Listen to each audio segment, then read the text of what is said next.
Welcome to special debate. నిరీక్షణ ఫలించనుంది. మరికొన్ని గంటల్లోనే సునీత విలియమ్స్ రానున్నారు. అంతరిక్ష కేంద్రంలో చిక్కుకుపోయిన భారత సంతతికి చెందిన సునీత విలియమ్స్, బుచ్ విల్మోర్ ఎట్టకేలకు భూమి మీదకు రానున్నారు. వీరి తిరుగు ప్రయాణం ప్రారంభమైంది.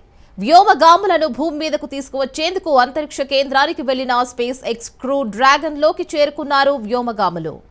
భారత కాలమానం ప్రకారం మంగళవారం ఉదయం 8:15 హ్యాచ్ మూసివేస్తా ప్రక్రియ జరిగింది. ఇది పూర్తయిన తర్వాత ఉదయం 10:15 అన్డాకింగ్ ప్రక్రియ మొదలైంది.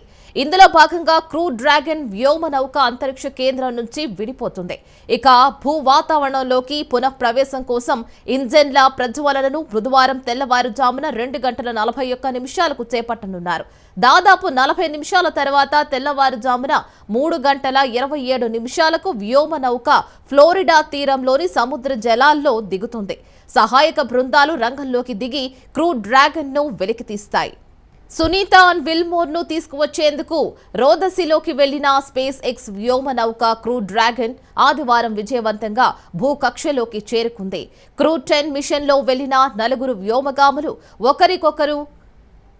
ఒక్కొక్కరిగా అంతరిక్ష కేంద్రంలోకి ప్రవేశించారు. దీంతో సునీత రాకకు మార్గం సుఖమకమైంది. క్రూ డ్రాగన్ వ్యోమ నౌక ఫ్లోరిడా తీరానికి చేరువలో ఉన్న సముద్ర జలాల్లో స్పేస్ ఎక్స్ క్యాప్సూల్స్ దిగనుంది.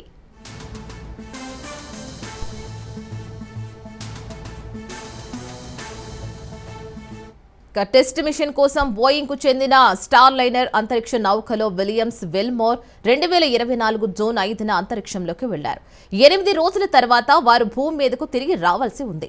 అయితే star liner space craft ISS ను చేరుకోగానే సమస్య తలెత్తింది.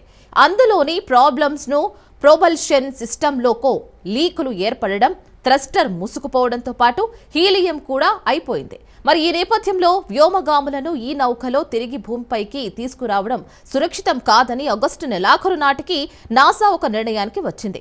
మరి దీంతో వ్యోమగాములు లేకుండా బోయింగ్ స్టార్ లైనర్ 2024 సెప్టెంబర్ 7న క్షేమంగా భూమి మీదకి తిరిగి వచ్చింది.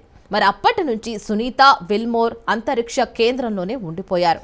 మరి సునీత అలాగే విల్మోర్ తిరిగి రాకకు అంతా రంగం సిద్ధం అయిపోయింది. మరి ఎలా వస్తున్నారు అనేది కూడా మనం లైవ్లో చూస్తున్నాము.